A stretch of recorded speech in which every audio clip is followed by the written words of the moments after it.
अस्सलाम वालेकुम नाज़रीन, प्रोग्राम मेरी धरती मेरी दुनिया के साथ मैं हूं आपकी मेज़बान अमीना खान।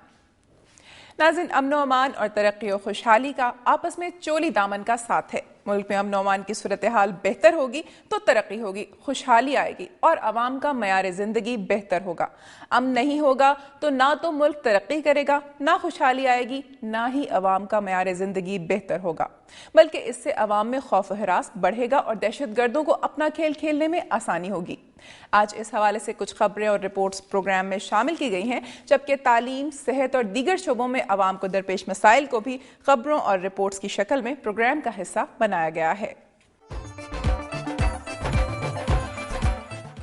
जी नाज़रीन, प्रोग्राम का बाकायदा आगाज करते हैं सुबह सिंध की दुनिया से।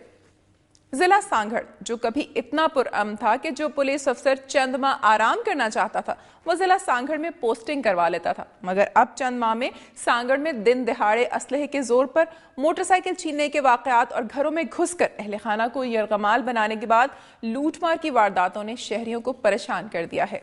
आइए मजीद जानते हैं।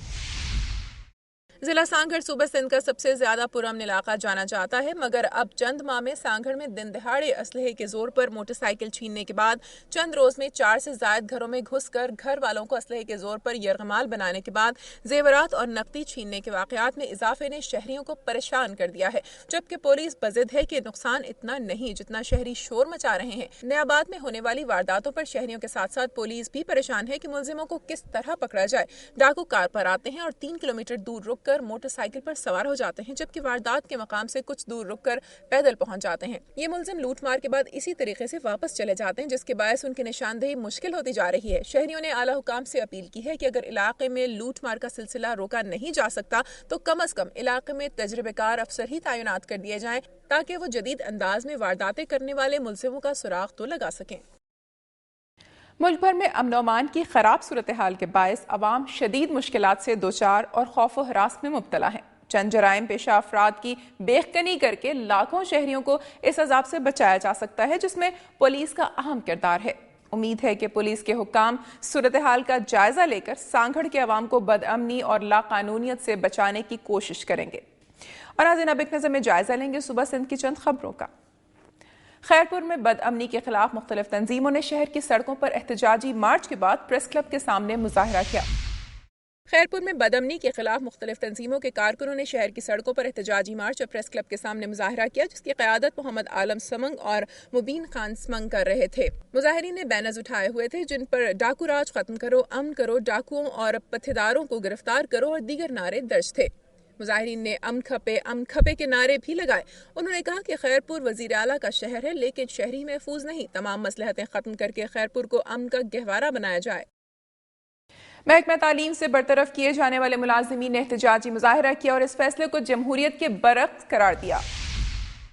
महकमा तालीम सिंध के सैकड़ों छोटे मुलाजिमीन ने लोअर स्टाफ ऑफिस से प्रेस क्लब तक मार्च किया और हुकूमती फैसले के खिलाफ शदीद नारेबाजी की।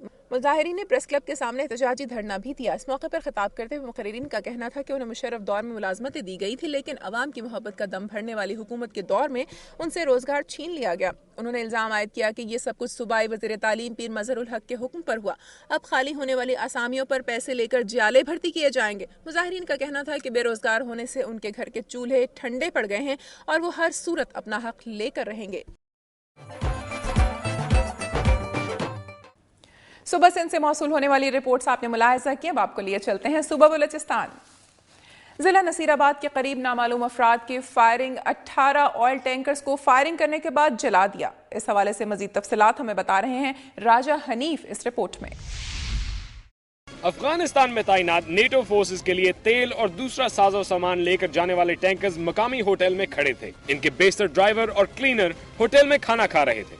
सुबह के 3 बजे एक कार में दहशतगर्द आए और उन्होंने टैंकरों पर जदीद असलहे से अंधाधुंध फायरिंग शुरू कर दी। फायरिंग से तेल से भरे कंटेनरों से तेल बहने लगा, जिसने देखते ही देखते आग पकड़ ली। आग ने करीब खड़ी दूसरी गाड़ियों को भी अपनी लपेट में ले लिया। आग इतनी शदीद और शोले इस कदर बुलंद थे कि कई 100 फुट की दूरी पर भी उनकी हिद्दत झुलसा रही थी। आग लगने से तमाम टैंकर्स जलकर राख हो गए। डिप्टी कमिश्नर डेरा मुराद जमाली फतेह मोहम्मद ने मीडिया को बताया कि दहशतगर्द वारदात के बाद फरार हो गए। ऑयल टैंकर्स को आग लगाने की इतला के बाद लेवीज ने इलाके को घेरे में ले लिया। डेरा मुराद जमाली से आने वाले फायर ब्रिगेड ने 12 घंटों की तवील जद्दोजहद के बाद दोपहर 3 बजे के करीब आग पर काबू पा लिया। अक्टूबर 2010 में कोयटा, कल्लात और बोलान के करीब फायरिंग करके मुख्तलिफ वाकयात में नेटो के दर्जनों टैंकर तबाह कर दिए गए। कैमरामैन महबूब अली खोसे के साथ राजा हनीफ, दुनिया न्यूज, नसीराबाद। नाज़रीन, बलूचिस्तान में अमन अमान की खराब सूरत हाल पर मुल्क भर के अवाम को तशवीश है। नसीराबाद के करीब ऑयल टैंकर्स को आग लगाने का वाक़या कोई नया नहीं। चमन और दीगर इलाकों में भी इसी किस्म के वाक़यात पेश आ चुके हैं, जिन पर हुक्काम बाला और ख़ास तौर पर कानून नाफिज करने वाले इदारों को तवज्जो देने की ज़रूरत है। और नाज़रीन, अब एक नज़र डालते हैं सुबह बलूचिस्तान की चंद खबरों पर। डेरा मुराद जमाली में नामालूम चोर महकमा इरिगेशन के दफ्तर के ताले तोड़कर करोड़ों का सरकारी रिकॉर्ड चोरी करके ले गए। पुलिस ने शवाहिद इकट्ठे और चौकीदार के बयानात के बाद नामालूम अफराद के खिलाफ FIR दर्ज कर ली है। डेरा मुराद जमाली में चोर ने महकमा इरिगेशन के दफ्तर के ताले तोड़कर सरकारी रिकॉर्ड ले गए। कमिश्नर ऑफिस नसीराबाद के हाउस के साथ कायम महकमा इरिगेशन के दफातर में नामालूम चोरों ने चौकीदार को रस्सियों से बांधकर ऑफिस के ताले और अलमारियां तोड़कर कीमती सरकारी रिकॉर्ड ले गए। इरिगेशन जराये के मुताबिक वाक़े के फौरी बाद पुलिस को इतला कर दी गई और चोरी होने वाले रिकॉर्ड की छानबीन करके बाकायदा FIR दर्ज की जाएगी। दूसरी जानिब पुलिस ने चौकीदार के बयान और वकूआ के मुआयना के बाद तफ्तीश शुरू कर दी है। जमात इस्लामी बलूचिस्तान के अमीर अब्दुल मतीन अख्वंजादा ने कहा है कि सूबा बदअमनी का गढ़ बन चुका है और बलूचिस्तान के वसाइल को लूटा जा रहा है। गवर्नर पंजाब का कत्ल कोई साजिश नहीं बल्कि पीपल्स पार्टी के फैसलों का नतीजा है। जमात इस्लामी बलोचिस्तान के अमीर अब्दुल मतीन अख्वंजादा ने कहा है कि सूबा बदअमनी का गढ़ बन चुका है और बलोचिस्तान के वसाइल को लूटा जा रहा है। नसीराबाद में मीडिया से गुफ्तगू करते हुए उनका कहना था कि बलोचिस्तान की बदकिस्मती है कि यहाँ अपोजिशन लीडर नहीं। मुल्क में PP और इत्तेहादी हुकूमत मुकम्मल नाकाम हो चुकी है। हर तरफ जुल्म नाइंसाफी फैल चुकी है और शहरी अपने घरों में भी महफूज नहीं। उन्होंने कहा कि रेकोडिक मुआहिदा मनसूख किया जाए क्योंकि इससे बलूचिस्तान के अवाम को फायदा मिलने की बजाय वज़रा के जेब गर्म होंगे। इस मौके पर सूबाई नायब अमीर जमात इस्लामी अमानुल्लाह शाहज़ई, जनरल सेक्रेटरी बशीर अहमद मानदई भी मौजूद थे। मेरी धरती मेरी दुनिया में यहाँ वक्त हुआ एक ब्रेक का, जिसके बाद आप देख सकेंगे डेरा इस्माइल खान में जमींदारों का मकामी शुगर मिल्स इंतजामिया के खिलाफ अनोखा एहतजाज। मुजाहिरीन ने गन्ने की फसल को आग लगा दी।